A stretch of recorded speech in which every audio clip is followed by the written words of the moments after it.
오늘은 여러분에게 말씀의 제목을 때를 알고 대비하라 이런 말씀으로 말씀을 드리도록 하겠습니다.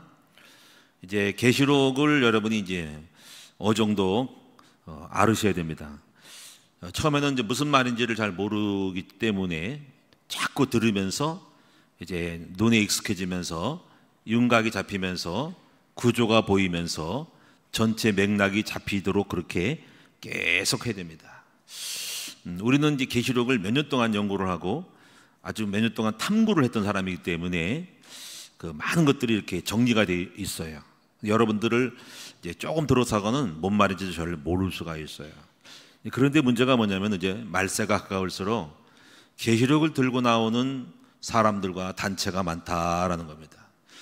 지금 필리핀에도 지금 현재 문자가 오기를 신천지나 이단들이 필리핀에서 활동을 많이 하기 때문에 어느 그 백석축에 있는 그 교회에 거기서 굉장히 많은 상고들이 빠져나가고 목사들도 빠져나가가지고 이제 거기 이제 특별한 강사들을 파견하여서 세미나를 좀 하려고 지금 준비 중에 있는 것 같아요. 저는 바빠가지고 이제 가기가 어렵지만은 어쩌거나 그런 소식이 들려왔습니다. 지금 이단들이 많이 일어나서 지금 필리핀을 미혹하고 있다라는 소식이 지금 전달해서 그렇게 강사진을 추려서 그 이단에 대한 얘기를 하려고 보내려고 하고 있다는 것입니다. 이제 이렇게 여러분이 이제 이단들은 주로 이제 계시록을 가지고 많이 공격을 하기 때문에 우리 성도님들도 여러분이 어느 정도는 알고 있어야지 그 사람들이 하는 말을 알아듣고 대비할 수 있고 반박할 수가 있는데 전혀 모르는 사람들은 봉 떠서 입을 다물게 되면은 그 사람의 말에 끌려다니면서 그 사람들이 주도권을 잡고 여러분들을 휘어잡을 수가 있기 때문에 이제 모르면은 끌려다니는 거예요. 알면은 끌려다니지 않고 반박을 하고 뒤집어서 그 사람들을 굴복시킬 수가 있단 말이에요. 모르면은 여러분이 하소가 되는 거예요. 그래서 우리 큰나무교회 성도들은 계시록을 많이 공부를 해야 되고요. 그래서 이 계시록은 이제 작은 복음이라 그래요. 작은 두루마리라고 그러죠. 두루마리. 그래서 계시록 11장에 두 증이 나오거든요. 11장 짝대기 두 개죠. 두 증인이 나오는데 그 두 증인이 작은 두루마리를 먹고 예언을 합니다. 그 두루마리를 먹고 예언하는 이 예언이 계시록을 가르친다는 거예요. 말세 계시록을. 이거 영원한 복음이고 두루마리 작은 두루마리라 그러는 거예요. 그래서 여러분 계시록을 마지막 때는 많이 알아야 되고 계시록을 많이 이제 이슈가 될 거라는 거죠.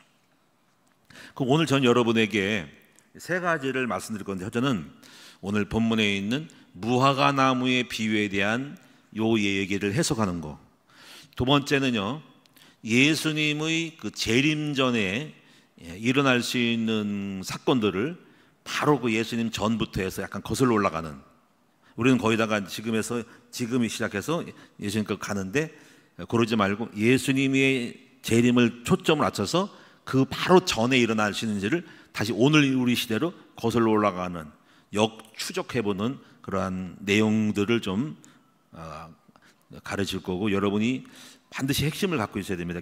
예수님 바로 전에는 어떤 일이 일어나는가 하는 것들을 이제 성경을 통해서 찾아보셔야 되고, 이 마지막 세 번째는 결론적인 부분을 이제 이 말세에는 어떻게 우리가 성경에서는 우리를 보호해주고 말세를 이기고 살아남을 수 있을 것인가 하는 그 대비되어지는 내용들이 몇 가지가 있거든요. 그런 내용들을 말씀을 소개를 해드리고 여러분의 입장에서 준비를 할 수 있는 그런 영적인 부분을 말하는 거예요. 영적 부분에서 여러분에게 전달하고자 합니다. 성경에서 말하는 말세를 이기는 대비법이라고 할 수가 있습니다. 자, 이렇게 세 가지 큰 초점에서 말씀을 드립니다. 첫째는 이제 무화과 나무의 비유입니다. 유명하죠? 무화과 나무의 비유는 마태복음 24장인데 예수님의 비유예요. 예수님이. 우리가 계시록을 연구할 때는요, 성경을 몇 가지를 봐야 되냐면은 계시록을 봐야 되고 다니엘서 9장을 봐야 되고 마태복음 24장과 25장을 봐야 되고 스가랴 12장을 봐야 됩니다. 그래서 이렇게 해서 이거를 종합적으로 이제 전체를 묶어 가지고 이거를 가지고 왔다 갔다 하면서 봐야 되는데, 이제 서로 상호 보완을 하는 거죠. 계시록은 전체 틀을 말하고 다니엘서 9장은 마지막 한 일에 7년에 대한 이런 부분을 집중적으로 포커스를 맞춰 다루는 부분이기 때문에 그래서 다니엘서가 필요합니다. 마태복음에서는 예수님이 적그리스도가 일어나기 전에 산으로 도망가라, 제단에 이게 우상들이 일어나는 것을 보거든 그때 이제 말세에 적그리스도가 일어날 때이기 때문에 산으로 도망가라는 말이 나오는데 환난 후에 예수가 오신다고 이제 분명히 말했기 때문에 무화과나무와 비롯해서 그 예수님의 계시록에 대한 이야기를 반드시 말세를 알려면 마태복음 24장 25장을 알아야 된다는 겁니다. 그래서 오늘 무화과나무의 이제 비유는 이겁니다. 때를 알라는 거죠. 무화과나무 비유는 무화과나무가 여름이 되면은 잎이 연화해진다는 거죠. 물론 여러분이 봄이 되고 여름이 되면 잎이 연화해지고 조금 더 지나고 나면 진한 녹색이 되고 또 진한 녹색이 더 아주 초록색이 될 수도 있죠. 그러니까 잎이 연한 걸 보고 여름이 가까웠구나, 초여름이구나, 그러면 이제 절정이라면 초록이구나 하는 거죠. 가을이면 누렇구나 하는 것처럼 잎사귀를 보면서 우리가 여름이 가까운지를 알듯이 시대의 징조를 보면서 말세가 가까웠다는 것을 알아야 된다라고 우리 예수님이 비유를 말씀하고 있는 것입니다. 근데 우리가 여기서 그래서 이제 이런 징조를 여러분이 알으셔야 한다는 거죠. 징조. 요즘 날씨가 매우 더워지고 있죠. 날씨가 더워지는데 앞으로 더 더워질 거예요. 굉장히 지금 뜨거운 온도가 막 오르고 지구 온도가요 막 오르고 있습니다. 난리도 아닙니다 지금. 이거는 여러분이 계시록 12장에 있는 6번째 재앙이거든요. 6번째 재앙이 있는데 그 재앙이 태양이 뜨거워지는 재앙이 있습니다. 그래서 그런 6 대접 재앙인데 태양이 뜨거워질 때 앞으로 지구가 더워서 너무 뜨거워서 타 죽는 사람이 많은 때가 마지막 때 대접 때 일어나는 일이죠. 그래서 이제 여러분이 이제 이런 거를 알고 굉장히 조심을 해야 됩니다. 그다음에 이제 여러분이 아실 것은 34절에 내가 진실로 너에게 이르노니 이 세대가 지나가기 전에 다 이 일이 일어난다는 말처럼 이런 재앙들이 주님이 재림하기 전에 다 일어난다는 거예요. 그러니까 우리가요 이런 재앙을 피할 수는 없어요. 우리 신자들도 다 피할 수가 없다. 그걸 아시고 반드시 주님이 말씀하신 이 말씀은 이루어진다. 그 다음에 35절에 이 말씀을 보면은 왜 이런 말씀을 했을까? 천지는 없어질지언정 내 말은 없어지지 아니하리라.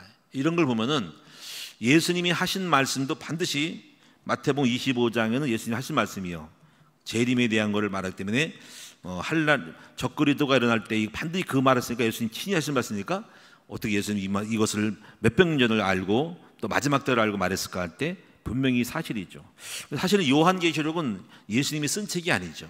사도 요한이 쓴 책이죠. 사도 요한이 계시를 받아서 예수님보다 더 많은 걸 받아 썼기 때문에 근데 하여튼 간에 성경으로 채택이 되었기 때문에 우리는 이렇게 믿어야 됩니다. 성경에 있는 모든 것들은 반드시 우리는 상상할 수 없는 방법으로 우리의 머리를 이해하지 못하는 방식으로 반드시 말씀대로 이루어진다. 이렇게만 여러분이 신뢰하고 믿으셨으면 되겠습니다. 조금 더 의심하지 말고 다만 우리 해석이 틀릴 뿐이지 그 의미들은 말씀대로 이루어진다는 것이죠. 그 다음에 이제 또 하나가 뭐냐면은 주님의 재림의 때에 대해서는 천사들도 모르고 아들도 모른다는, 여기서 아들은 예수님이죠. 예수님도 자기 자신도 모른다는 거죠. 오직 하나님 아버지만 아신다고 하니까는 하나님께서는 자기만이 아는 재림의 때를, 주님이 출전시키는 때를 미리 날짜를 미리 정해놓은 것이 아니라 주님의 때를 기다리고 있는 것 같아요. 주님이 가지고 있으면서 어느 날 드러내는 거죠. 근데 아들도 모르고 이미 이제 반드시 오긴 오지만은 날짜는 잘 모른다. 날짜는 주님이 소환해서 아직 정하지 않았다라는 거죠. 다만 어느 묵을 때가 됐다. 이때 오지만은 뭐 몇 월 며칠 몇 시 이건 아니라는 것을 아셔야 된다. 그다음에 이제 예수님의 재림의 때는 노아의 홍수의 때와 같이 갑작스럽게 돌연적으로 온다라는 것을 또 설명하고 있어요.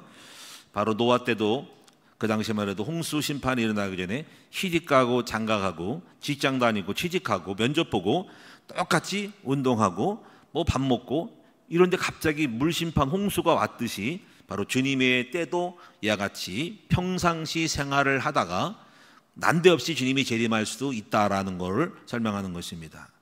그래서 우리가 흔히 하는 말이 예수님이 도적같이 온다. 갑자기 우리가 뜬금없이 도적 맞잖아요, 그렇죠? 이렇게 온다라고 해서 도둑같이 온다 해서 갑작스럽게 온다라고 이렇게 하지요. 그러나 이거는 준비가 안 된 사람들에게는 도둑같이 오지만은 준비가 된 사람에게는 도둑같이 오지 않는다라는 것도 아셔야 된다는 거죠.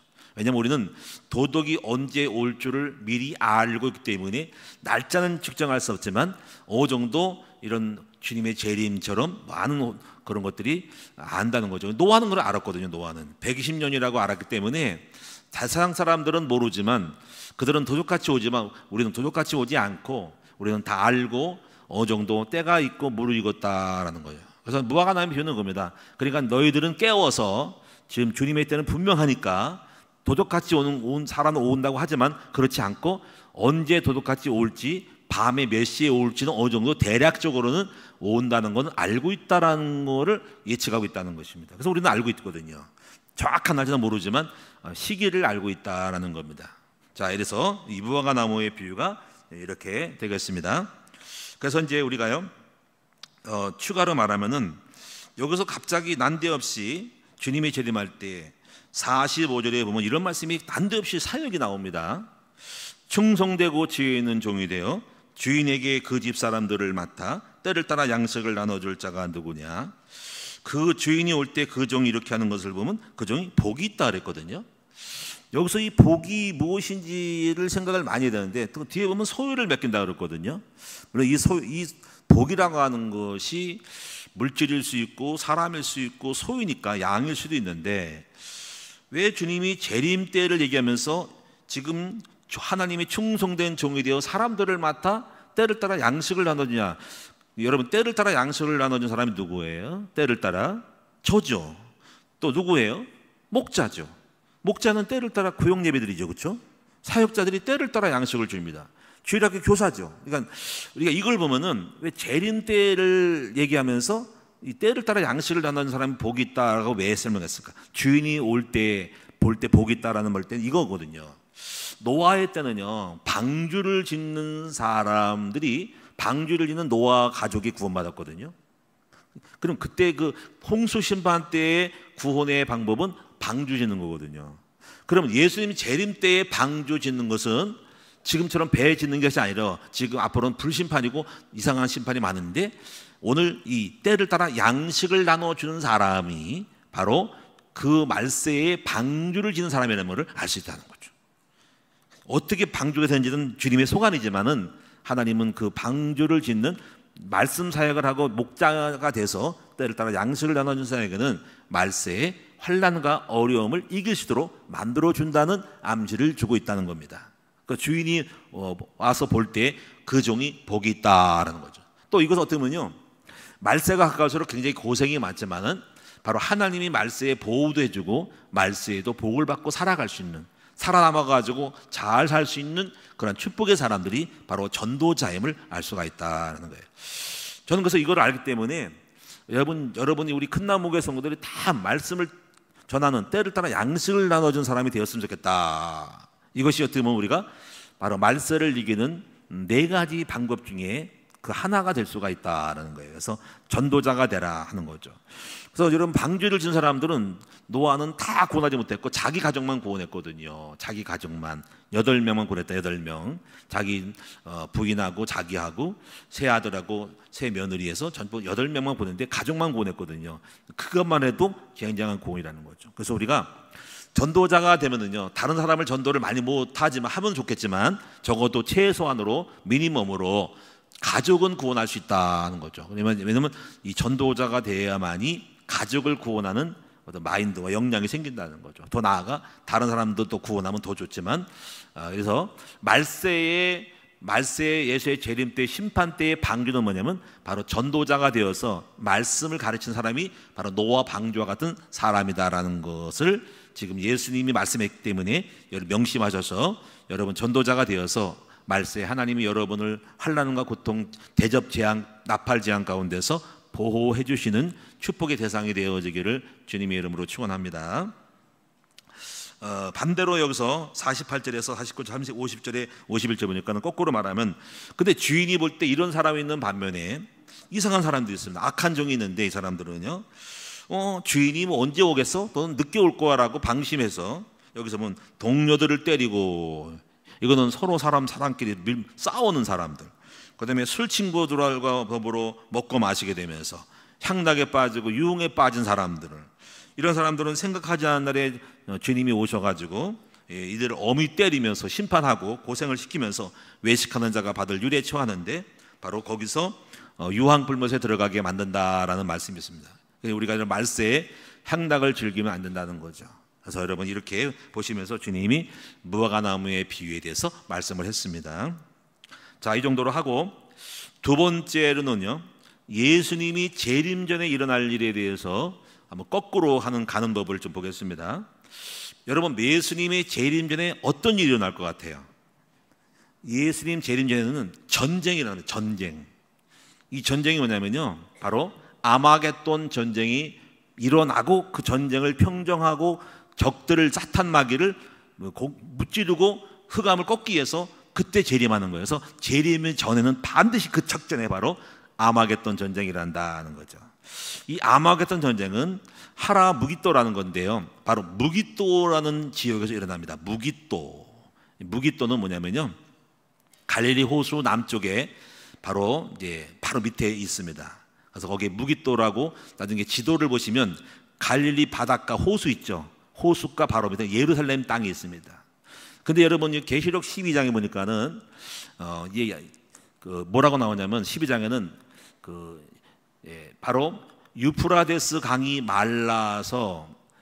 말라가지고 왕들이 오는 길을 예비하더라는 거죠. 그러니까 유프라데스 강은 이라크 지역이거든요. 이라크 지역에 오른쪽에 있는데, 바로 무기돈 옆에 있고, 이렇게 바다가 이렇게 있으면 이스라엘이 이렇게 있고, 바로 여러분 이라크가 있고 이란이 있단 말이야. 근데 유프라데스 강이 바로 이라크 지역 오른쪽에 있단 말이야. 이것은 뭐냐면요, 바로 이 러시아나 이런 쪽으로 중앙아시아 쪽에서 왕들이 올라오는 그런 그 길이란 말이야. 근데 거기서 강이 가로막혀 가지고 강을 건너기 때문에 못 오잖아. 근데 그 강이 마른단 말이야. 강이 마른다고 하는 것은 뭐가 옳습니까? 탱크나 보병이 걸어다니는 군인들이 걸어올 수 있다라는 거예요. 강이 있으면 바다를 타고 배를 타고 와야 되는데, 강물이 다 마름으로 평지가 다 육지가 돼가지고 마른 땅에 대해서 탱크나 전차가 올 수 있다는 거예요. 그래서 강이 마름으로 모든 군인들이 몰려온다. 그래서 어디로 몰려오냐면 이스라엘 땅으로 다 몰려온다라는 거예요. 성경에는 그래서 마지막 때에 이스라엘 무기또 지역에 어마어마한 역사의 마지막 전쟁이 일어난다라고 보고 있습니다. 그때 주님이 재림하는 거예요. 그 여러분 이제 말세에 이스라엘 땅에 막 군인들이 막 몰려들고, 어마어마한 군인들이 몰려들고 거기에 전쟁이 있다는 소식과 소문이 들릴 수가 있다는. 물론 그 전에는 이미 그 모르익은 많은 사건이, 지진과 태양이 뜨거워지는 사건이 있었고요. 그런 것이 있다는 거 아셔야 합니다. 그 마지막 재림신에 일어난 장이라는 거죠. 그 내용을 보시면 여러분이, 여기서 우리는 이 내용을 좀 더 구체로 볼 수 있는 것은 스가랴서를 좀 보시면은요, 여러분 좀 이해가 돼요. 자, 스가랴서 12장을 볼까요? 자, 여기서 접고, 자, 계시록은요 성경을 왔다리 갔다리 합니다. 그래서 여러분이 잘 찾아야 돼요. 못 찾는 사람은 모르죠. 봉 뜨니까 성경 목록과를 배워서 성경 찾기를 연습을 많이 해서 빨리빨리 접수를 해야 됩니다. 자, 스가랴서 12장을 보겠습니다. 스가랴가 어디 있죠? 학개, 스가랴, 말라기 돼 있죠. 학개, 스가랴, 말라기. 그러니까 마태복음 전에, 말라기 전에 페이지 수는요 1300, 구약성경 1323페이지입니다. 자, 12장 1절에서 14절까지 요게 이제 스가랴서에 나타난 이스라엘 전쟁에 대한 이야기. 13장도 있는데요. 자, 보겠습니다. 13, 14가 다 그 얘기예요. 마지막 때 예수님 재림 전에 일어날 전쟁에 대해서 말하고 있다. 자, 12장 읽습니다. 이스라엘에 관한 여호와의 경고의 말씀이라. 여호와 곧 하늘을 펴시며 땅의 터를 세우시며 사람 안에 심령을 지으시니가 이르시되 보라 내가 예루살렘으로 그 사면 모든 민족에게 취하게 하는 잔이 되게 할 것이라. 이 말은 뭐냐면 예루살렘 때문에 사람들이 다 취해가지고 미쳐 돌아가서 술 취한 것처럼 사람들이 그 예루살렘에 인하여 정신없이 놀라서 쳐들어온다는 거예요. 그래서 예루살렘이 에워싸일 때 다 지금 예루살렘을 그 조그만 땅덩어리를 다 세상 외국 나라가 다 강물을 건너서 다 둘러싼대요. 어마어마한 전쟁이 일어나는 거예요. 자, 유대까지 이르리라. 그날에는 내가 예루살렘을 모든 민족에게 무거운 돌이 되게 하리니 그것을 드는 모든 자는 크게 상할 것이라. 친히 천하만국이 그것을 치려고 모이리라. 그러니까 천하만국이 세계 대전이 몰려온다는 거야. 예루살렘은 그 무거운 돌이어서 감당하기 어려운 국가, 엄청난 전쟁을 치러야 될 세상 국가가 몰려들어서 꺾어야 될 만한 무거운 돌, 취하게 하는 그런 술 취한 것처럼 만들게 하는 이스라엘 땅이라. 그렇죠. 쭉 보시면은요. 그런데 하나님이 이제 이거를 개입을 하셔서 쳐들어오는 사람들을 눈을 멀게 하고 썩게 만드는데요. 4절에 보니까 여호와가 말하노라. 그날에 내가 모든 말을 쳐서 놀라게 하며 그 탄자를 쳐서 미치게 하되. 그래서 말이 뭐 옛날 보병이잖아요. 말은 그게 아니고 아마 차나 지금 시대에 뭐 말 타고 전쟁한 지 있습니까? 옛날에나 말 타고 하니까 여기서 비유는 뭐냐면 어떤 탈 것들, 마차나 전차나 보병, 탱크 이런 부대를 말할 수 있죠. 아마 이것이 전자 교란이 되거나 굉장히 그 막 헛되게 돌아가거나 막 교란시키는 수 있는 전파방해라든가 레이저 빔을 써가지고 전파방해서 빔이 막 망가지고 반도체가 이상하게 흩어져서 회로가 흩어져가지고 돌아가게 만든다. 그런 의미를 볼 수 있어요. 유다 족속은 내가 돌보고 모든 민족의 말을 쳐서 눈이 멀게 하리니. 유다의 우두머리들이 마음속에 이르기를 예루살렘 주민이 그들이 하나님 만군의 여호와로 말미암아 힘을 얻었다 할지라. 그래서 쭉 보시면 불사른다 6절에 둘러싼 사람들을 8절에 여호와가 예루살렘 주민을 보호한다. 자, 여기 9절에 보니까 12장 9절을 좀 더 읽으면 이런 일이 벌어져요. 예루살렘을 치러 오는 이방 나라들을 그날에 내가 멸하기를 심쓰리라. 그러니까 하나님이 하나님의 백성이었던 이스라엘 민족이 비록 예수님을 십자가 못 박았지만은 그들을 공격한 무리들을 다 천대요. 쳐서 없애버린다는 거죠. 하나님 이스라엘 편인 거죠. 근데 여기서 우리가요, 결정적인 사건은 이스라엘 땅이 해계를 해요. 해계. 여기 10절에 보니까는 너무너무 무서운 거야. 이스라엘 백성, 유다 백성들도 사방팔방에서 몰려오니까 너무 두렵고 무서워서 해계를 일어나. 해계의 영이 일어나. 해계. 10절에 내가 다윗의 집과 예루살렘 주민에게 은총과 간구하는 심령을 부어주리니 그들이 그 찌른 바 그를 바라보고. 여기서 그 찌른 바가 누구예요? 여러분, 예수님이 창에 찔렸죠. 어떻게 보면 그들이 동조하여 바리새인이 찔렀죠. 유다 민족들이 예수님을 찔렀잖아요. 창으로. 그 찌른 바 그를 바라보고 예수를 바라본대요. 그때서야 그냥 하나의 그 어떤 사람이고 그냥 하나의 지도자인 줄 알았던 그 예수가 다시 드러나면서 우리가 과거에 예수를 찔러 죽였지라는 그 예수님 앞에 급하니까, 죽을 것 같으니까, 사방에 둘러싸이니까, 너무너무 막 자기를 압살할 것 같으니까 막 두려워서 막 해계가 나는 해계. 그래서 막 그를 찌른 바 예수님을 바라보고 그 예수님의 이름으로 은총을 구한다는 거야. 그래서 해계하는 거야, 해계. 그래가지고 그들이 그 찌른 바 그를 바라보고 그를 위하여 애통하기를, 독자를 위하여 애통하듯하며. 독자가 죽으면은 엄마가 너무 슬퍼 울듯이 막 너무너무 애통하는 거야. 우리가 회개합니다. 잘못했습니다. 예수를 죽였습니다. 용서하소서, 살려주소서. 막 그냥 뒤죽박죽이 돼가지고 회개가 나는 거야. 그래가지고 통곡이 일어나는데 막 전 나라가 막 다 울어. 전 국가가 백성이 다 운대요. 막 통곡이 막 여기서 막 우는 소리가 나는 거야. 막 이게 우는 것이 회개의 기도가 나는 거예요. 예수를 죽인 그 백성이 다 통곡이 일어난다는 거예요.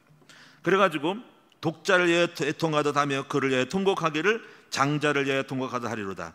그날에 예루살렘에 큰 애통이 있으리니 득이 또 묵이 또 골짜기 하다 들인문에 있던 애통과 같을 것이라. 온 땅 각 족속이 따로 애통하되 다윗의 족속이 따로하고 그들의 아내들도 따로하고 나단의 족속이 따라하고 그들의 아내도 따라하고 레위 족속이 따라하고 다 지금 울어 막 회개가 막 이런 회개. 용서해 주소서. 예수를 잡아 죽였습니다. 주여 하나님 여호와여 용서소서 하고 막 회개하고 막 눈물을 흘리는 거야. 이럴 때 13절에 보니까 이때 제사함을 주셔. 제사함. 13장 1절에 그날의 죄와 더러움을 씻는 셈이 다윗의 족속과 예루살렘 주민을 위하여 열리리라. 그래서 하나님이 그 회개를 받으셨어. 그래가지고 용서해 주셔. 그래가지고 만군의 여호와가 말하노라. 그날에 내가 우상의 이름이 이 땅에 끊어져 기록되지 못하고 거짓 선자와 더러운 귀신이 이 땅에 떠나게 할 것이라 하면서 쫙 하나님이 이 회개를 받아가지고 드디어 본격적인 이방인들을 다 심판하는 재앙을 벌이시는 거예요. 그래가지고요 주님이 이때 14장에 보니까는 주님이 짜자자하고 나타나셔. 재림을 하시는 거예요. 재림. 한번 보세요. 14장 3절에 이 전쟁과 함께 그 회개를 받으시면서 굉장히 전쟁은요 적그리스도와 사탄이 총공격하는 하나님의 나라인 백성을 깨는 전쟁이거든요. 이거를 대전쟁이에요. 그러니까 악한 마귀를 박살내고 무적에게 집어넣은 최후의 전쟁이란 말이에요. 이게 아직 주님이 요때 주님이 그 전에 재림 안 했단 말이에요. 요때 재림한다고. 그래서 여기 보면은 3절에 14장 3절에 그때 여호와께서 나가사 그 이방 나라들을 치시되 이왕의 전쟁 날에 싸운 것 같이 하시리라.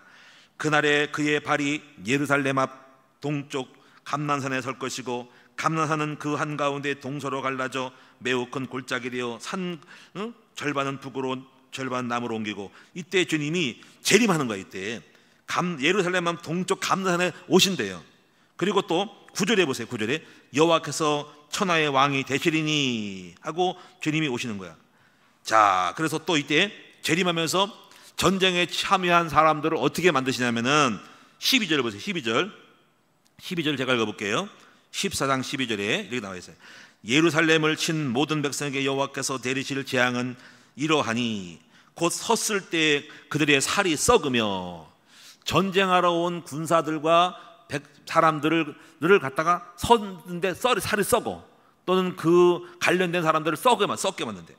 또 눈동자가 눈구멍 속에 썩는데, 눈동자가 속에서 썩는데, 하나님이 재앙을 썩는 재앙을 막 주는 거야. 살이 막 썩고 눈두멍이 썩어.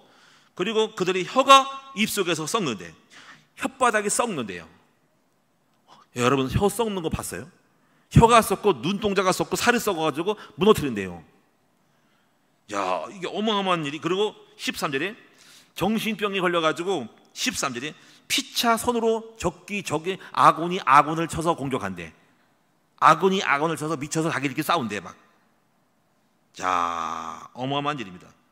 그래서 지금 이것이 스가랴 13장과 14장이 바로 예수님의 재림 전에 있을 아마겟돈 전쟁과 전쟁과 더불어 주님이 재림하는 거라 하는 것을 여러분이 꼭 명심하시기 바랍니다. 이것이 바로 주님이 재림 전에 있을 바로 직전에 있을 전쟁이라는 거죠. 여러분 만약에 지금 예수님이 예루살렘에 막 군인들이 막 몰려오고 지금은 조그맣게 뭐 이란하고 싸우고 막 그러지만 막 러시아도 올라가고 막 주변에 중앙아시아 올라가고 막 올라서 군인들이 많이 몰릴 때는 주님의 재림 때가 온 줄 알아야 된다. 근데 이제 이미 그렇게 또 전해지만 또 전에 또 하나가 있어요. 바로 그것이 뭐냐면요. 지금 바로 이것이 저런 계시록에 있는 6번째 전쟁인데, 자, 이것과 함께 전 세계적으로 무슨 일이 있냐면요. 이제 한번 보겠습니다. 계시록 16장을 봅니다. 계시록 16장. 자, 이제 스가랴를 넘어서 계시록 16장을 주님의 재림 전에 바로 일어날 일들. 오늘 새벽의 말씀인데 이 말씀이 본문이었어요.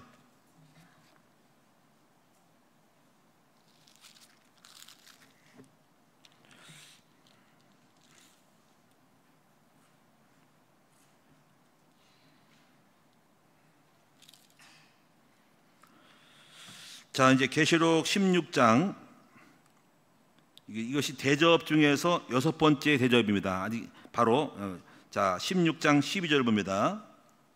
또 여섯째 천사가 그 대접을 큰 강 유브라데에 쏟음에, 지금 제가 말한 무기토 전쟁, 강물이 말라서 동방에서 오는 왕들의 길이 예비되었더라.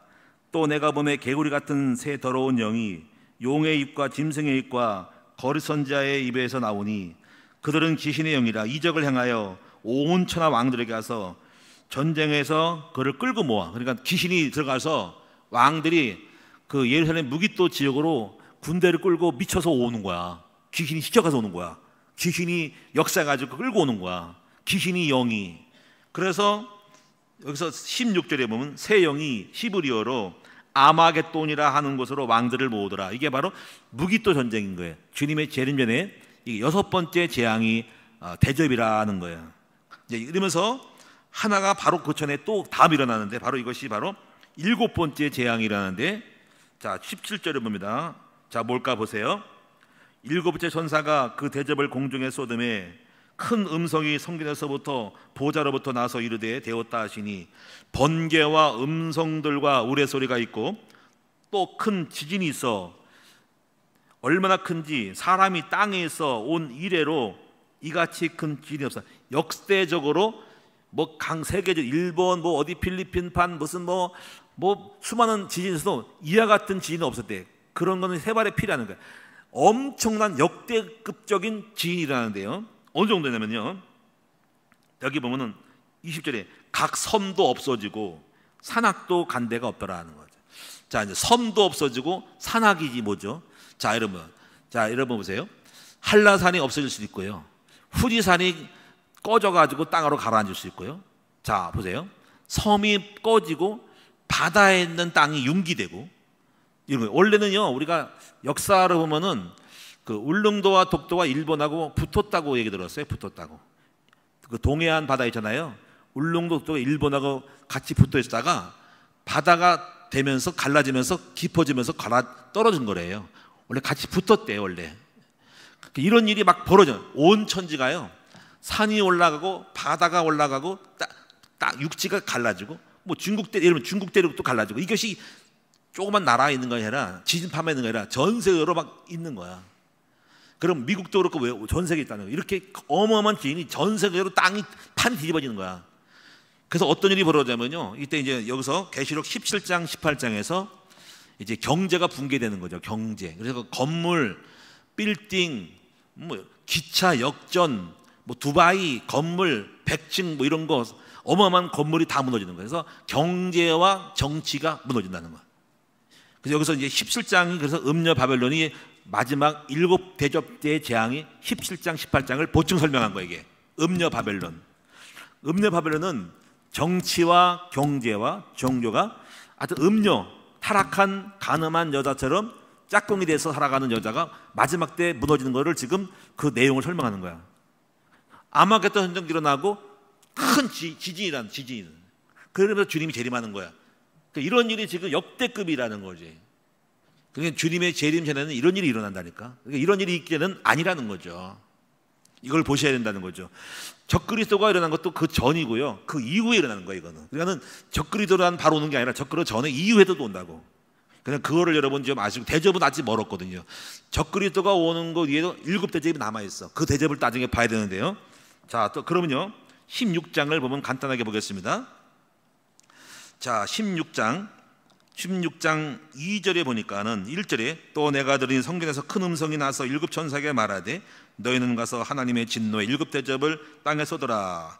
2절에 첫째 천사가 그 대접을 땅에 쏟음에 짐승의 표를 받은 사람들과 그 우상에게 경배한 자들에게 악하고 독한 종기가 나니라. 여기 보면은 이 대접 전에 뭐가 있었어요? 짐승의 표 있잖아요. 666표를 받은 사람이 먼저 전에 있었다는 거잖아. 그렇지?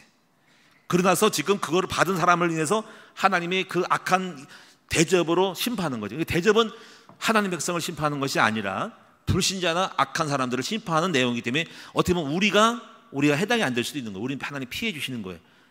그래서 여기서 바로 적그리스도가 섬기고 우상을 섬겼던 그 사람들이 그 전에 있는 거예요. 그 전 이후에 대접이 오는 거예요. 그래서 이 짐승의 표를 받은 사람에게 독한 종기가 왔고, 3절에 보니까는 바다가 피가 돼. 바다 피. 여러분 바닷물이 전부 피처럼 바뀌어서 동물이 물고기가 다 죽는다 이렇게 돼 있어요. 바닷물이 피가 된다. 자 그다음에 또 나일강처럼, 또 4절에 보니까 셋째 천사가 강과 물 그네 쏟으니 피가 돼. 강물도 저수지도 식수원도 다 피가 된대. 우리가 먹는 피 이런 것들 다 피가 된다는 거예요. 어떻게 먹고 사는 피로 바뀌어버려. 물이 바다가 피가 된대. 또 왜 이렇게 피를 만드냐면은 하나님의 백성들을 전부 심판하고 공격하고 괴롭게 하고 또 이렇게 그들을 타락시켜서 때문에 그들의 순교의 피를 대신 먹으라고 피를 먹으라는 거예요. 피. 그런 의미로서 그들의 흘린 피를 너희들이 먹어라 하면서 그 고통으로 먹어라 이렇게 된 거죠. 그 다음에 니체 전사가 8절에 보니까는 아까 여기서 말하는 게 요즘 뜨겁잖아요. 해가. 니체 전사가 나팔을 부며 해의 소돔에 해가 건설을 받아 불로 사람들을 태우니. 그러니까 태양 있죠. 태양이 뜨거워진다는 거지. 굉장히 지금도 뜨거워지는 건 정말 어려운데 난리도 아니래요. 근데 이때가 되면은 대접이 일어나면 엄청난 뜨거운 태양이 사람들을 태워서 죽인다는 거죠. 사람들을 어느 뜨거운지도 모르겠지만은 뜨거워지면 식물이 마르고 사막화가 되고 물이 다 마르고 사람들은 막 터져 죽기도 하고 열사병이 걸리기도 하고 많은 사람이 죽게 되고요. 식수원도 마르게 되고요. 그래서 아마 고온질의 뜨거운 지역은 더 뜨거울 것인 거예요. 어떻게 보면 그래서 빙하가 막 녹으면서 빙하가 막 녹을 거 지금도 막 녹잖아요. 그렇죠? 그래서 여러분 추운 지방으로 사람 이사를 많이 갈 것 같아요. 추운 지방으로. 그런 지방은 좀 덜 할 수 있으니까 어쨌거나 이렇게 지구 온난화로 인해 가지고 태양이 뜨거워짐으로 전 세계가 지금 열사병을 지금 뜨거워잖아요. 우리나라 엄청 역대급이야. 세계가 뜨거워.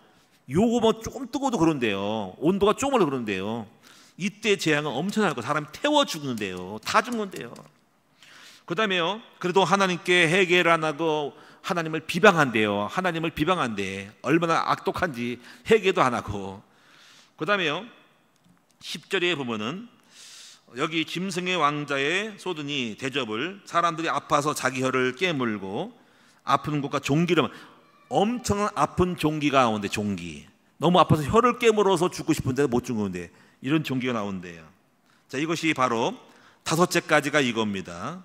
여섯째가 아까 말한 아마겟돈 전쟁이고 7번째가 여러분이 이제 그 큰 지진이 나온다는 거죠. 산과 악이 움직이고. 근데 여기서 우박이 떨어지는데 21절 보니까 16장 21절에 또 무게가 한 달란트나 되는 큰 우박이 하늘로 떨어진대요.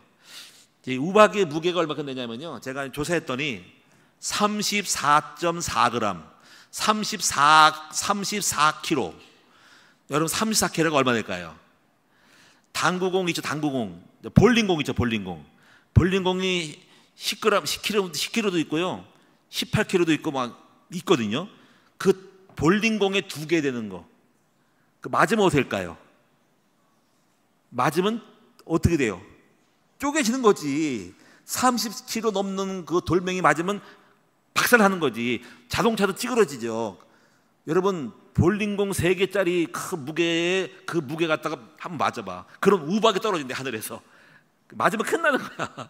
이런 우박이 재앙을 이렇게 하나님을 모르는 사람에게 떨어진다니까. 여러분이 말세에 죄 안 짓고 살아야 돼요. 안 그러면 이 우박 맞으면 큰일 나는 거예요.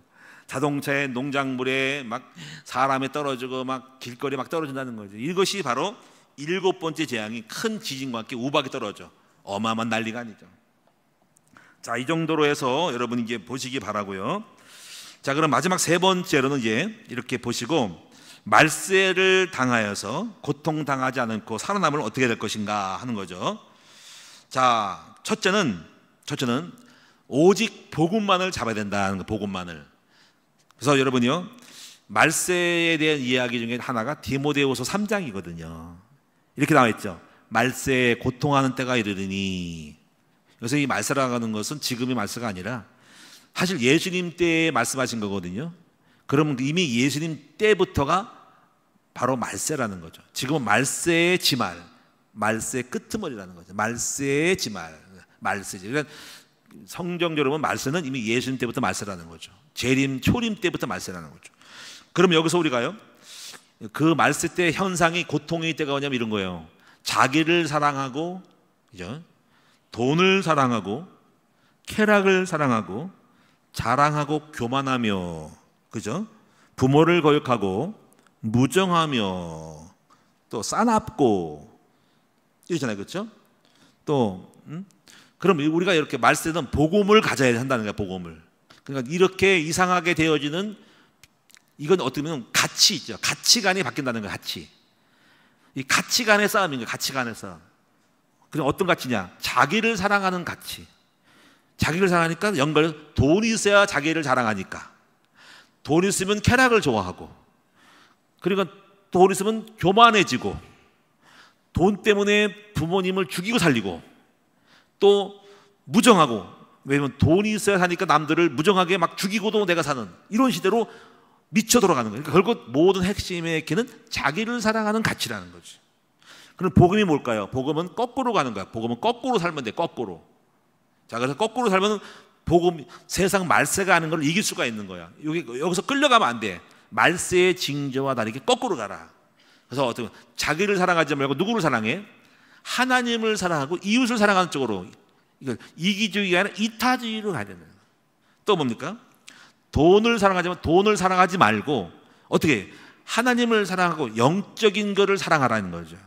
이렇게 돼. 거꾸로 가. 항상. 그런 말세를 이길 수 있지만, 만약에 여러분이 말세를 못 이기려면 여러분 자신을 사랑해 보세요. 그럼 자기가 돈이 있어야 사랑할 수 있거든.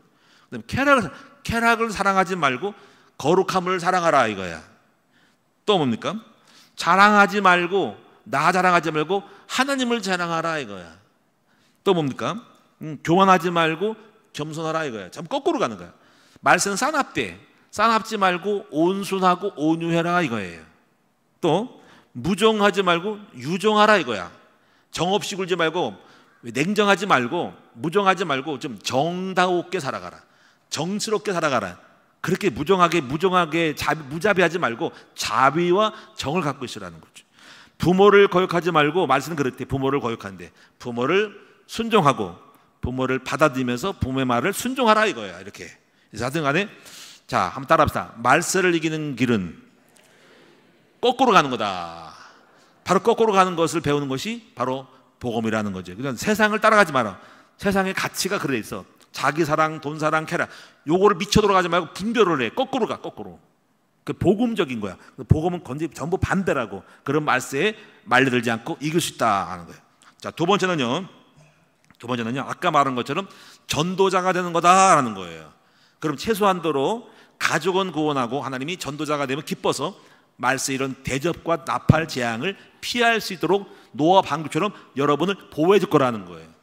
그래서 그럼 여러분, 이 종의 개념은 어디냐면, 종이 되려면 이렇게 돼야 돼요. 여러분, 목표가 이겁니다. 바로 14만 4천이 되라는 거예요.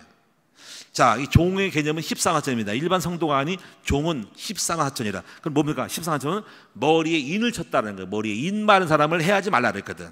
그럼 인이 뭡니까? 머리 생각과 내 생각이 늘 머릿속에 하나님의 생각으로, 주님의 생각으로, 주님의 뜻을 생각하는 생각으로 발견돼야 돼. 우리 머릿속에 뭘 돈만 생각하고 놀 것만 생각하지 말고 우리 머릿속에 인을 치란 말이야. 하나님의 생각, 주님의 뜻을 생각하는 사람이 되는 거를, 인을 치는 사람이 되면 그 사람을 보호해 준다는 거야. 그런 사람이 바로 여호와의 종이란 말이야. 종. 그래서 14하천은 또 뭐냐면요, 첫열매는 뭐냐면 많은 곡식 중에 첫 번째 열매. 그러니까 처음으로 내가 전도돼서 다른 사람을 구원하는 거야. 나만 구원하면 첫열매가 아닌가. 난 꼬레비야. 근데 나를 통해서 다른 사람을 구원하는 사람인데 내가 전도자. 여러분 통해서 다른 사람을 많이 매달으라고. 여러분이 첫열매가 되란 말이야. 전도 안 하면 난 첫열매 끝열매란 말이야. 그래서 항상 여러분이 나를 통해서 사람을 전도되면 나는 첫이 되고 처음이 되고 다음은 뒤가 되기 때문에 항상 그렇게 살란 말이에요. 그 첫열매가 하나님이 전도자라 그 말인 거예요. 아멘. 전도 못한 사람들은 뭐예요? 꼬레비야. 첫열매가 아니죠. 첫열매는 항상 앞장서 개척자, 전도자, 나를 통해 다른 사람을 구원하는 첫열매로 나 때문에 친구와 가족이 산다. 첫열매가 말이야. 멈추지 말고 첫열매로 만들란 말이야. 그리고 하나님 말세에도 환난 때 보호해주고, 또 말세에도 하나님이 풍성하게 먹고 살 수 있는 건 건강과 재물을, 축복을 말세에도 주시면서 우리를 보호한다. 이렇게 됩니다. 그 바로 종의 축복입니다. 그 14만 4천은 인을 맞은 자, 첫열매, 그리고 어린 양이 어디를 가서 따라가는 사람이라는 거지. 그냥 다시 말해 순종을 잘해서 100% 말씀만 하고 없어서 아멘 하고 따라가는 사람이라 이거예요. 이런 사람이 바로 전도자의 기준이 여러분 대시한다. 이게 말세를 이기는 바로 방주를 지는 방법이 전도자가 되는 거라는 거예요. 때를 따라 양식을 하는 사람이 되라. 세 번째는요, 성령 충만한 생활인데, 이거를 뭐냐면 예수님이 열처녀 비유를 통해서 이렇게 말했거든요. 깨어 있으라는 거죠. 그래서 5처는 잠을 자고 기도도 안 하고 깨어 있지 않아서 신랑께서 오실 때 놓쳤다 이거지. 5처는 늘 깨워서 기름을 미리미리 빨리빨리 준비하고 있다가 신랑님이 오셨어요. 이스라엘 결혼 풍습이 밤에 신랑이 밤중에 예고 없이 오는데 바로 깨어있는 신부 자녀들은, 친구들은 준비했다는 것처럼 바로 깨어 있으라는 거지. 깨어 있는 방법이니까, 깨어 있는 방법은 성령 충만한 생활을 하고 있으라는 거죠. 그래서 늘 예배와 말씀과 기도로 충만해서 항상 주님의 음성을 들을 수 있는 사람으로 되라 이거예요. 그래서 깨어 있는 사람들은 늘 깨워서 항상 성령의 인도를 민감하게 성령의 말씀을 따라 가는 사람이 되라는 거죠. 그러면 하나님이 피할 기회를 주시고 속지 않고 그 순간순간을 이기도록 만들어주는 거예요. 근데 무조건 이기는 게 아니라 하나님이 지시해, 피해, 빨리 피해, 속지 마 이런데 우리가 깨어있게 되면 여러분 고생 많이 하면서 말세를 만나가지고 고생 많이 하면서 당하면서 말세를 이기는 거야. 그러면 피터승이 되고 가는 거야. 그러지 말고 순간순간 하나님이 전쟁에 화살이 날라오고 칼 날라오니까 저기 오니까 이렇게 가 저렇게 가고 깨어있는 사람들은 피할 길을 치는데, 이걸 못 사람들은 말세에 막 당하고 거정 깨지고 경제 깨지고 고생하면서 그러면서 말세 이기는 거예요. 그럼 그럴 필요가 없는 거예요. 그래서 늘 깨어있는 여러분 되시라. 마지막에 결론적으로 하나가 이제 교회입니다. 교회는요, 어떤 교회가 말세의 교회가 되냐 이기냐 인 거죠. 그래서 계시록의 2장과 3장 보니까는 아시아 7개 나오는데 그 중에서 에베소, 서머나, 버가모, 두아드로, 사데, 빌라, 라오디가 있는데요. 빌라델비아 교회만은 책망을 안 받았어. 빌라델비아 교회 같은 교회가 되면은 말세를 이기는 교회가 된다는 거지. 그 빌라델비아 교회는 이런 겁니다. 이런 특징이 있어요. 작은 능력을 가지고도 말씀을 지키는 교회라는 거죠. 작은 능력 가지고도 말씀을 지킨다. 그래서 또 보면 나옵니다.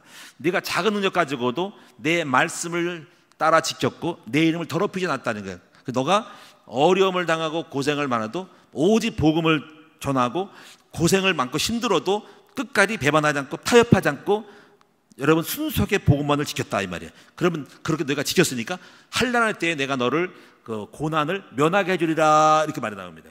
바로 시험의 때, 이런 재앙의 때에 그런 빌라델비아 교회 같은 사람들은 내가 너를 면하게 해준다 나와요. 한번 찾아보겠습니다.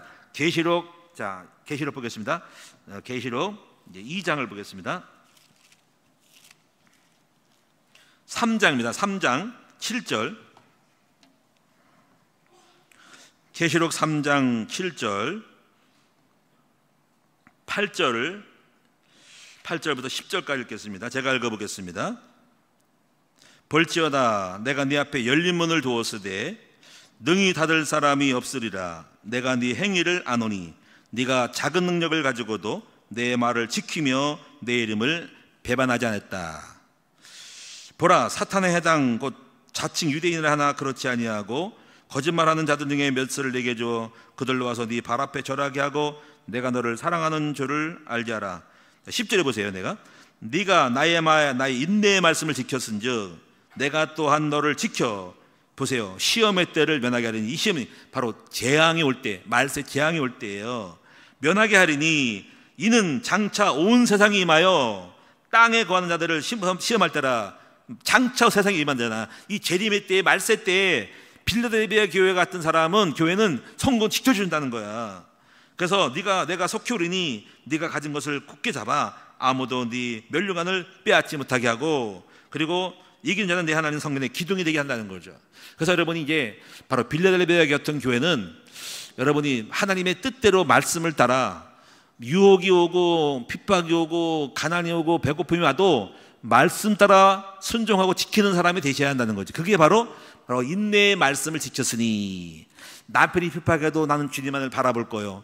또 여러분 유혹이 와도 나는 그 유혹을 버리고 나는 주님의 뜻을 갈 거요. 이런 거 있잖아요. 우리가 하나님의 말씀 따라 주일 성수하고 전도자에게 갈 거요. 돈이 많이 벌어도 적게 먹어 좋으니까 나는 주의 뜻을 이해해서 갈 거요 하고, 이렇게 여러분이 지금 어렵고 힘들고 이렇게 말씀을 따라 살란 말이야. 그럼 이것이 지금이 끝나는 게 아니란 말이야. 마지막 때 하나님 심판이 왔을 때, 환난할 때 여러분이 말씀을 지켰으니까, 붙들었으니까 나도 너의 환난의 때를 면하게 해준다는 거야. 그냥 되는 게 아니라니까요. 그래서 사울왕이 말씀을 놓치고 자기 멋대로 하니까 이렇게 말하잖아. 네가 말씀을 버렸으므로 나도 너를 버려 왕이 되지 못하게 하니, 네가 블레셋의 공격을 당할 때 내가 지켜주지 않고 내가 당하라 이거야. 그러니까 지켜주지 않는다는 거야. 손을 놔버린다는 거야. 한번 따라하겠습니다. 내가 말씀을 따라 살다 보니까 어려움도 오지만 그 어려움을 이기고 말씀을 따라 살았으니 하나님이 마지막 때에 어려울 때 나를 지키고 시험을 면하게 된다는 거죠.